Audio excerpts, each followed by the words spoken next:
الحمد للہ رب العالمین۔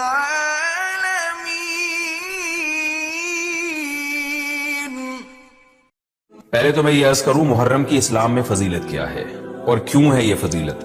رسول اللہ صلی اللہ علیہ وسلم نے فرمایا کہ محرم کو آپ صلی اللہ علیہ وسلم نے شہر اللہ قرار دیا ہے۔ صحیح حدیث ہے کہ آپ صلی اللہ علیہ وسلم نے فرمایا، صحیح مسلم کی حدیث ہے کہ رمضان کے روزوں کے بعد سب سے زیادہ جو روزے افضل ہیں وہ شہر اللہ المحرم، اللہ کے مہینے محرم کے، یعنی اللہ کی طرف اس محرم کی نسبت کی جا رہی ہے، تو یہ ایک بڑی فضیلت کی چیز ہے۔ اور قرآن میں جن 4 مہینوں کو محترم قرار دیا ہے، عرب ان مہینوں میں جنگ و جدال کو حرام سمجھا کرتے تھے کہ یار یہ ناجائز ہے، اس میں جنگ نہیں کرنی چاہیے، ان مہینوں کا احترام لازم ہے۔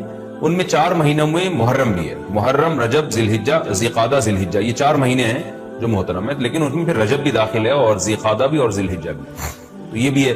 اور 10 محرم کے روزے کی بڑی فضیلت ہے۔ آپ صلی اللہ علیہ وسلم نے فرمایا 1 سال کے گناہوں کی معافی کا ذریعہ بنتا ہے، لیکن آپ نے فرمایا کہ یہودیوں کی مشابہت نہ کرو، کیونکہ یہودی 1 روزہ رکھتے ہیں تو ہم 9، 10 یا 10، 11 2 روزے ملائیں گے، تو یہ محرم کی فضیلت ہے۔ اور یہ کیوں ہے اس کی ہمیں وجہ معلوم نہیں ہے۔ جیسے کسی نے ابھی بھائی نے سوال پوچھا نا کہ اس میں کوئی واقعات ہوئے تھے، تو پہلے میں بتا دوں 10 محرم میں جب نبی صلی اللہ علیہ وسلم نے محرم کے مہینے کی یہ فضیلت بیان کی تو اس کو کسی واقعے کی بیس پہ بیان نہیں کی ہے۔ اس بارے میں جتنے واقعات ہمارے پاس منقول ہیں کہ آدم علیہ السلام جنت سے زمین پہ آئے تھے، یا قیامت آئے گی اس دن، یا یہ کہ اور پتہ نہیں کیا کیا، ابراہیم علیہ السلام کو آگ میں ڈالا گیا، یہ سب من گھڑت ہیں، اس کی کوئی حقیقت نہیں ہے، موضوع روایتیں ہیں۔ البتہ اس دن موسیٰ علیہ السلام اور بنی اسرائیل کو فرعون سے نجات ملی تھی، اس بارے میں روایت سندن بہتر ہے، یعنی اس کو مستند روایت کہا جا سکتا ہے۔ تو وہ یہ کہا جا سکتا ہے کہ 10 محرم کو موسیٰ علیہ السلام اور بنی اسرائیل کو اللہ نے فرعون سے نجات دی تھی، اسی بیس پہ یہودی روزہ رکھا کرتے تھے اس دن۔ تو یہ روایت کے علاوہ باقی جتنے بھی واقعات ہیں سب من گھڑت ہیں۔ باقی حضرت حسین رضی اللہ تعالی عنہ کو جو کربلا میں شہادت ملی ہے، وہ تو 10 محرم، وہ تو فضیلت تو اسلام میں پہلے سے تھی، تو حضرت حسین رضی اللہ تعالیٰ عنہ کا واقعہ تو بعد میں ہوا ہے، تو اس سے حضرت حسین کی شہادت کو اور فضیلت مل گئی کہ آپ کو ایک مقدس دن میں اللہ تعالیٰ نے شہادت۔ اسی میں ایک سوال ہے جی، محرم میں نکاح کرنا کیسا ہے؟ یہ سوال بھی ظہور احمد نے کشمیر سے پوچھا ہے۔ محرم میں نکاح کرنا بھی جائز ہے، بلکہ ہمارے مسلک کے مطابق باعث برکت ہے، کیونکہ محرم کو اللہ کے نبی نے محترم قرار دیا ہے، تو قابل احترام مہینہ ہے، تو مقدس ہے، تو مقدس مہینے میں عبادت کا ثواب بھی زیادہ ہوتا ہے، اور نکاح بھی شریعت میں عبادت ہے۔ نکاح کیسا عبادت ہے؟ شریعت نے نکاح میں عبادت کا رنگ ڈال دیا ہے۔ دیکھیں آپ کہ نکاح ایک معاملہ ہے، لیکن اس سے پہلے خطبہ بھی ہوتا ہے، خطبہ جمعے کی نماز سے پہلے ہوتا ہے، خطبہ عید کی نماز سے پہلے ہوتا ہے، خطبہ استسقاء کی نماز سے پہلے ہوتا ہے، خطبہ حج میں ہوتا ہے، یہ ساری عبادتیں ہیں نا جس میں خطبہ ہے، لیکن اسلام نے کیا کہا؟ نکاح سے پہلے بھی خطبہ ہوگا۔ اس کا مطلب اسلام نکاح کو عبادت قرار دے رہا ہے، نکاح میں عبادت کا رنگ بھر رہا ہے، تو عبادتیں تو مقدس مہینے میں زیادہ ثواب ہوتا ہے ان میں۔ تبھی آپ دیکھیں نبی صلی اللہ علیہ وسلم نے فرمایا رمضان کے بعد سب سے زیادہ روزوں کا ثواب محرم میں ملتا ہے، کیوں؟ مقدس ہے نا، تو عبادت کا ثواب بڑھ گیا اس میں۔ تو اس حدیث سے صاف ہمیں پتہ چلتا ہے کہ اگر کوئی محرم میں اس نیت سے نکاح کرتا ہے کہ مقدس مہینہ ہے، تو اس میں عبادت کا ثواب بڑھ جائے گا، اور اس میں انشاءاللہ اللہ سے امید کی جا سکتی ہے کہ خیر و برکت زیادہ ہوگی۔ اس کو منحوس سمجھنا جائز نہیں ہے۔ اگر آپ کہتے ہیں اس مہینے میں چونکہ حضرت حسین رضی اللہ تعالیٰ عنہ کی شہادت ہوئی ہے اس لیے منحوس ہے، تو یہ غلط ہے۔ ایک تو ہماری نظر میں شہادت ایک بہت مقدس مقام ہے، اس کی وجہ سے کوئی مہینہ منحوس نہیں ہو سکتا، مقدس تو ہو سکتا ہے، منحوس نہیں ہو سکتا۔ دوسری بات یہ کہ 1 محرم سے لے کے 29 یا 30 ذی الحجہ تک اسلامی تاریخ میں کوئی ایسا دن نہیں ہے جس میں کسی مقدس شخصیت کی شہادت نہ ہوئی ہو یا کسی پہ ظلم نہ ہوا ہو۔ اگر آپ تاریخ کے اوراق اٹھا کے دیکھیں، ہر مہینے، ہر تاریخ کو کوئی نہ کوئی اسلام میں اچھا واقعہ بھی ہوا ہے اور برا واقعہ بھی ہوا ہے۔ حضرت عثمان رضی اللہ تعالیٰ عنہ کی شہادت ہوئی باغیوں کے ہاتھوں، خود نبی صلی اللہ علیہ وسلم کی وفات ہوئی ربیع الاول میں، اور بھری ہوئی ہے نا اسلامی تاریخ۔ حضرت علی رضی اللہ تعالیٰ عنہ کی شہادت ہوئی۔ تو ان تمام شہادتوں کے آپ ایام نکالیں، ان کے مہینے نکالیں، کوئی مہینہ نہیں بچے گا۔ اس بیس پہ اگر آپ کہتے ہیں کہ اس مہینے میں نکاح پسندیدہ نہیں ہے، پھر تو پہلی تاریخ سے لے کے سال کی آخری تاریخ تک کوئی تاریخ بھی ایسی نہیں ہے کہ جس میں انسان نکاح نہ کرے۔ اس کا مطلب پھر آپ کنوارے چھڑے چھاٹے گھومتے رہیں، اور مسلمانوں کی پھر گروتھ ریشو تو میرا خیال ختم ہو جائے گا، مر جائیں، کہاں پیدا ہوں گے لوگ۔ اور اگر آپ کہتے ہیں کہ نہیں جی، کسی شخصیت کے کسی دن میں انتقال کر جانے سے یا شہید ہو جانے سے یا اس پہ ظلم ہونے سے وہ دن منحوس نہیں بنتا، تو پھر 10 محرم بھی منحوس نہیں ہے۔ 10 محرم میں بھی آپ نکاح کر سکتے ہیں، اور محرم کے بقیہ تاریخوں میں بھی آپ نکاح کر سکتے ہیں۔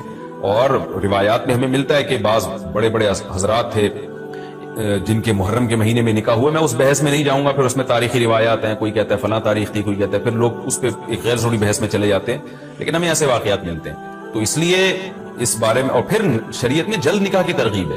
نکاح کو ڈیلے کرنا یہ شریعت میں پسندیدہ کام نہیں ہے. اس بیس پہ تو ڈیلے کیا جا سکتا ہے نکاح, کہ آپ کو رشتہ سمجھ میں نہیں آ رہا, مشورے کر رہے ہیں, لیکن جب ایک دفعہ رشتہ سمجھ میں آ جائے تو اسلام کا حکم یہ ہے کہ اس میں جلدی کی جائے.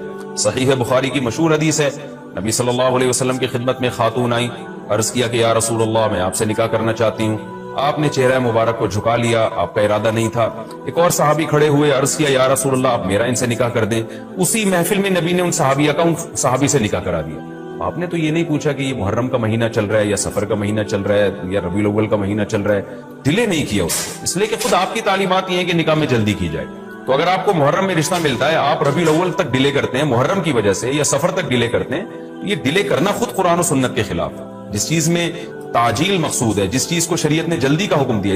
عبداللہ بن مسعود رضی اللہ تعالیٰ عنہ فرماتے تھے, مصنف ابن ابی شیبہ کی روایت ہے, کہ مجھے پتا چل جائے نا کہ میری زندگی میں صرف ایک رات باقی ہے, اگلے دن میں نے مر جانا ہے, اور میرے نکاح میں کوئی عورت نہ ہو, میں وہ رات بھی نکاح کے بغیر نہیں گزاروں گا, میں بیوی کے بغیر نہیں گزاروں گا, اس خوف سے کہ مجھے کہیں فتنہ نہ ہو جائے.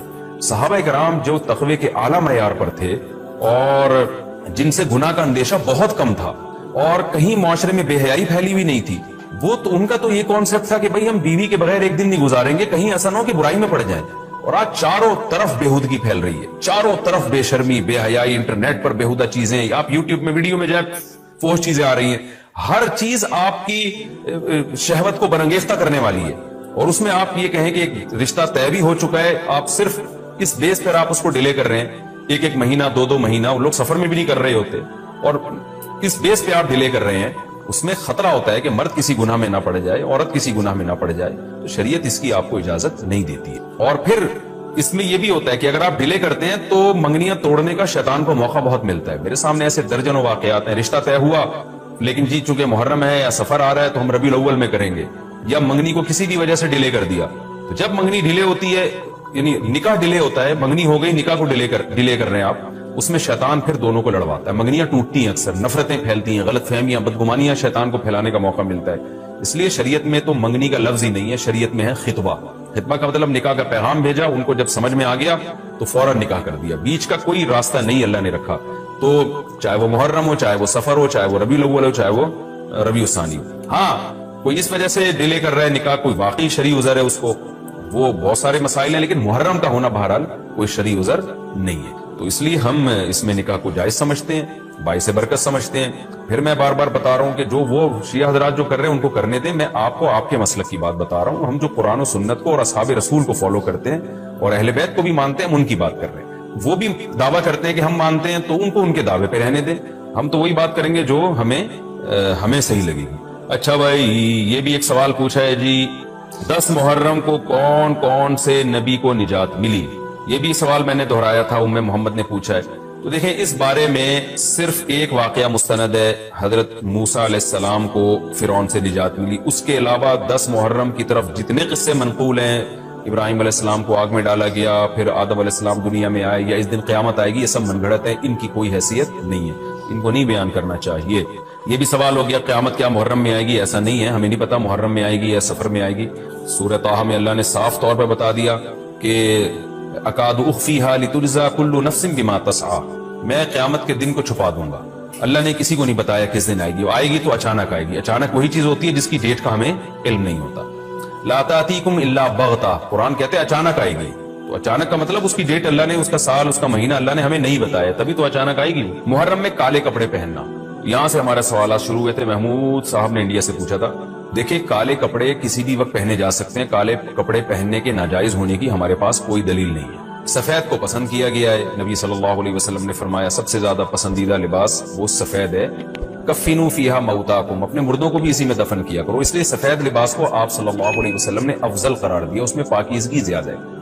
باقی نبی صلی اللہ علیہ وسلم نے مختلف رنگوں کے کپڑے پہنے. اس کی علماء وجہ یہ بیان کرتے ہیں کہ اس زمانے میں غربت تھی, آپ نے سفید لباس کو پسند تو کیا, لیکن نبی کے لیے ہر وقت سفید لباس کا انتظام کرنا آسان نہیں تھا, غربت تھی. لباس پہن لینا ہی بڑی بات ہوتی تھی کہ لباس مل جائے کسی کو. کتنے واقعات ہیں کہ ازار ہے تو قمیض نہیں ہے, قمیض بڑی مشکل سے کسی کو ملتی تھی، کوئی چادر نہیں ہے اوپر پہننے کی، اتنی غربت کا عالم تھا، تو اس میں آپ صلی اللہ علیہ وسلم یہ تکلف کرتے کہ ہر قیمت پہ میرے لیے سفید لباس لے کر آؤ، تو یہ آپ صلی اللہ علیہ وسلم کے مزاج میں جو سادگی تھی یہ اس کے خلاف تھا. تو آپ نے دنیا میں تکلف نہیں کیا، جو جیسا لباس ملا پہن لیا، پسند سفید کو کیا.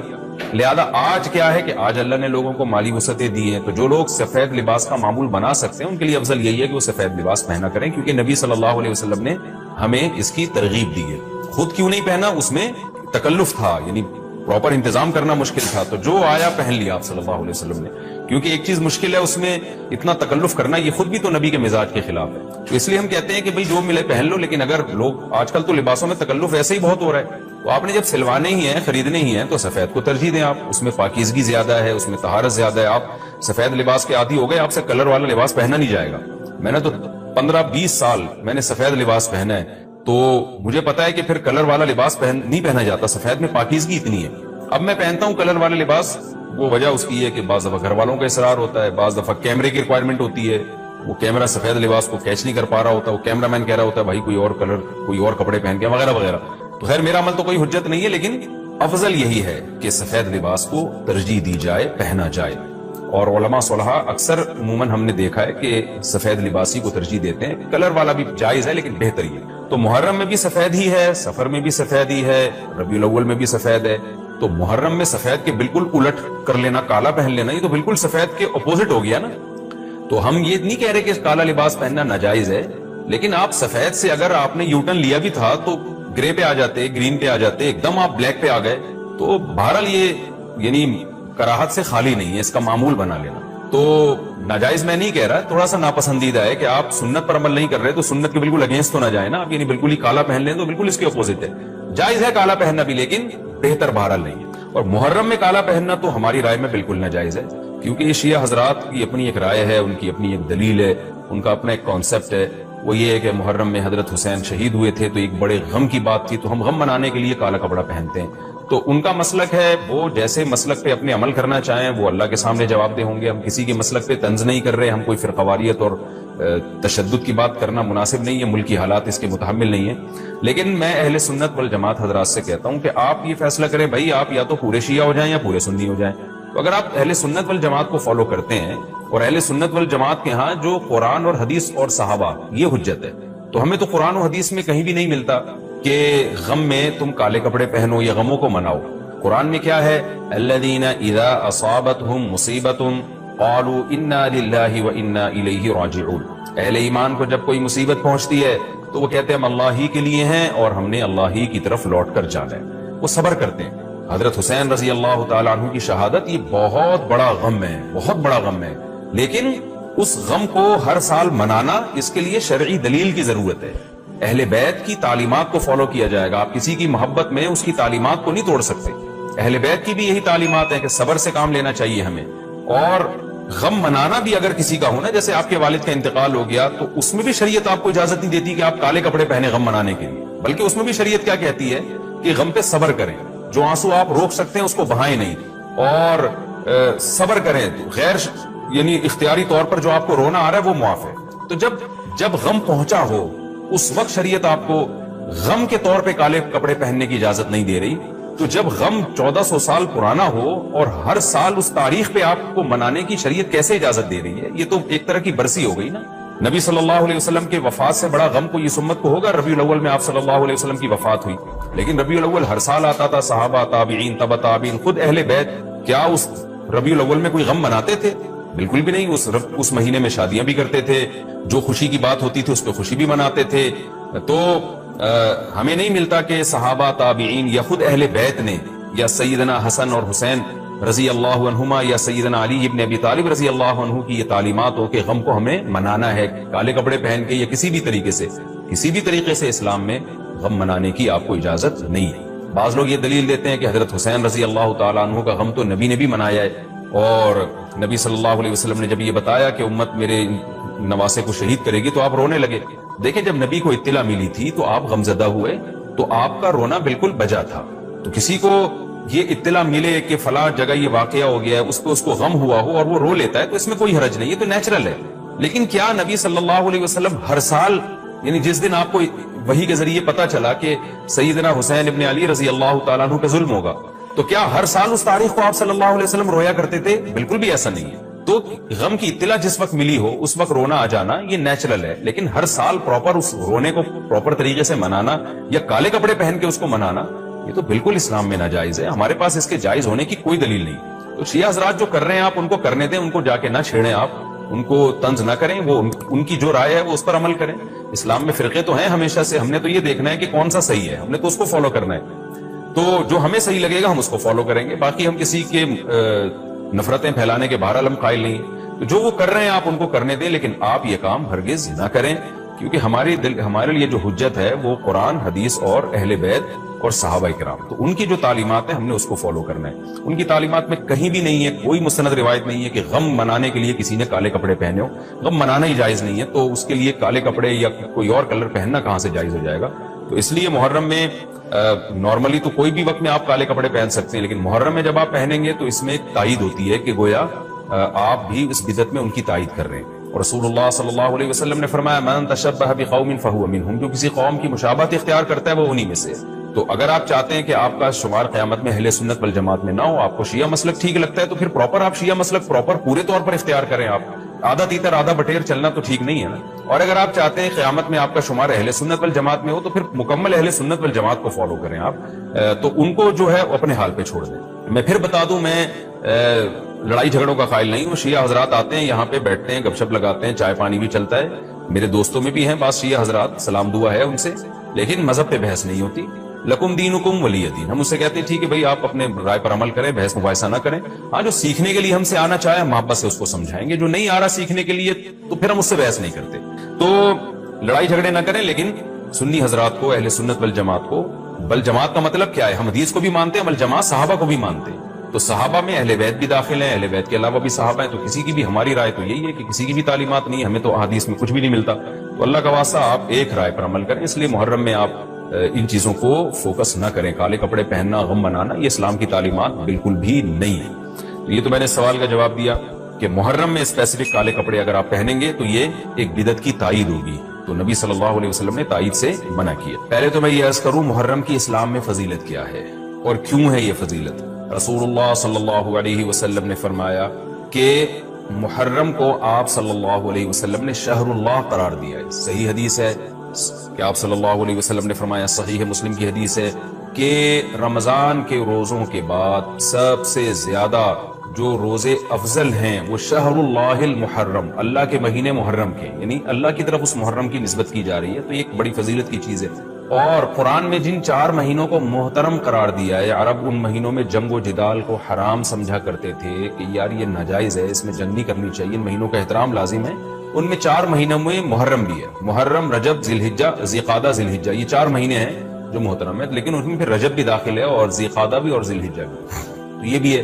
اور 10 محرم کے روزے کی بڑی فضیلت ہے، آپ صلی اللہ علیہ وسلم نے فرمایا 1 سال کے گناہوں کی معافی کا ذریعہ بنتا ہے، لیکن آپ نے فرمایا کہ یہودیوں کی مشابہت نہ کرو، کیونکہ یہودی 1 روزہ رکھتے ہیں تو ہم 9، 10 یا 10، 11 2 روزے ملائیں گے، تو یہ محرم کی فضیلت ہے۔ اور یہ کیوں ہے اس کی ہمیں وجہ معلوم نہیں ہے، جیسے کسی نے ابھی بھائی نے سوال پوچھا نا کہ اس میں کوئی واقعات ہوئے تھے، تو پہلے میں بتا دوں 10 محرم میں جب نبی صلی اللہ علیہ وسلم نے محرم کے مہینے کی یہ فضیلت بیان کی تو اس کسی واقعے کی بیس پہ بیان نہیں کی ہے، اس بارے میں جتنے واقعات ہمارے پاس منقول ہیں کہ آدم علیہ السلام جنت سے زمین پہ آئے تھے، یا قیامت آئے گی اس دن، یا یہ کہ اور پتہ نہیں کیا کیا ابراہیم علیہ السلام کو آگ میں ڈالا گیا، یہ سب من گھڑت ہیں، اس کی کوئی حقیقت نہیں ہے، موضوع روایتیں۔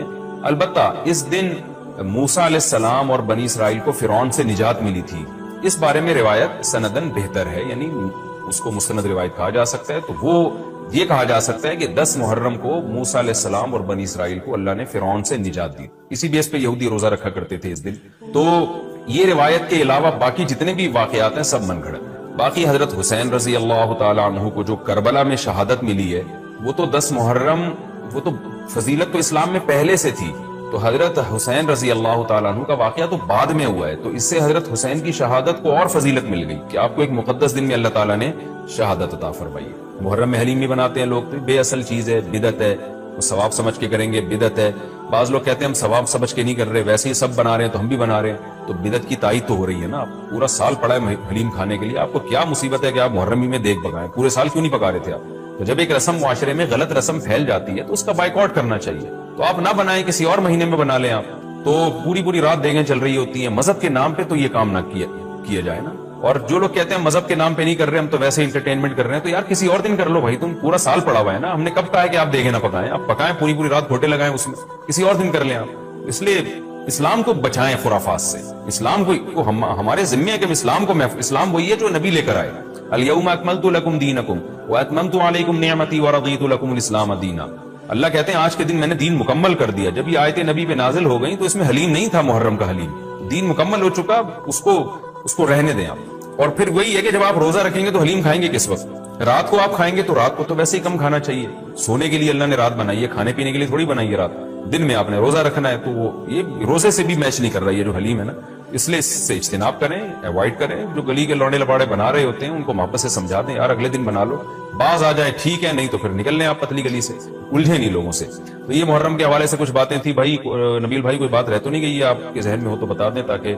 اچھا، ایک اور سوال سبیلوں کے حوالے سے پوچھا جاتا ہے کہ محرم میں سبیلیں لگانا، ان سبیلوں سے پانی پینا۔ دیکھیں وہ بھی شیعہ حضرات کا مسلک ہے، ان کا کانسیپٹ ہے کہ وہ حضرت حسین کے نام کی سبیلیں لگاتے ہیں۔ میں بار بار کہہ رہا ہوں کسی کو چھیڑے نہیں، اپنا مسلک چھوڑے نہیں، دوسرے کو چھیڑے نہیں۔ یہ میں اہل سنت والجماعت کے لیے مسائل ریکارڈ کروا رہا ہوں کہ ہمارے لیے کسی بھی چیز کے جائز اور ثواب ہونے کے لیے دلیل کی ضرورت ہے۔ دلیل قرآن و سنت ہے، صحابہ ہیں، تو ہمیں نہ اہل بیت سے اس کا کوئی ثبوت ملتا ہے، نہ صحابہ سے، نہ قرآن و سنت سے کہ محرم میں صحابہ نے سبیلیں لگائیں۔ حضرت حسین رضی اللہ تعالیٰ عنہ کی شہادت کے بعد اہل بیت میں سے کسی نے سبیلیں لگائی ہوں یا انہوں نے سبیلیں لگانے کا حکم دیا ہو، کہیں بھی نہیں ملتا۔ یہ عمل بھی بدعت ہے، ناجائز ہے، اس سے اجتناب کریں۔ اور ایک عجیب بات ہے، کبھی آپ اس کو غم کا مہینہ کہتے ہیں اور کالے کپڑے پہنتے ہیں اور سبیلیں لگا کے لوگوں کو شربت پلا رہے ہیں، تو یہ تو خوشی کے موقع پہ ہوتا ہے نا، خوشی کے موقع پہ کھلایا پلایا جاتا ہے۔ تو یہ ایک کنفیوژن ہے کہ یہ خوشی منا رہے ہیں کہ غم منا رہے ہیں۔ تو کھلانا پلانا خوشیوں کے موقع پہ ہوتا ہے، تو اس لیے آپ ان چیزوں سے اجتناب کریں، نہ سبیل لگائیں، نہ اس پہ کھڑے ہو کر پانی پیئیں۔ جو لگا کے بیٹھا اس کو چھیڑے نہیں، آپ تنگ نہ کریں، وہ اس کا مسئلہ ہے کہ اس کو چھوڑ دیں۔ دنیا میں بہت سارے فرقے ہیں، کس کو آپ قابو میں کریں گے؟ ملک میں انارکی پھیلتی ہے، ملک میں فسادات ہوتے ہیں۔ کسی سے نفرت کرنے کی ضرورت نہیں ہے، کسی کو ٹاؤنٹنگ کرنے کی ضرورت نہیں ہے، طنز تانے کی ضرورت نہیں ہے۔ جو لگا کے بیٹھا ہوا ہے لگائے، جو پی رہا ہے اس کو پینے دیں، چھیڑے نہیں۔ لیکن میں آپ کے لیے یہ کہہ رہا ہوں جو اس وقت میرا پروگرام سن رہے ہیں، اگر آپ قرآن و سنت ہی کو فالو کرتے ہیں، آپ اہل سنت والجماعت میں ہیں، یا تو میں بار بار کہتا ہوں پورے شیعہ ہو جائے نا، پھر آپ ڈبل مسلکوں پہ چلنا تو یہ دنیا میں کسی کا بھی اصول نہیں ہے کہ آدھا ادھر آدھا ادھر، وہ تو کہیں کا بھی نہیں ہوتا۔ یا تو پورے ادھر ہو جائیں یا پھر پورے اہل سنت والجماعت بن جائیں۔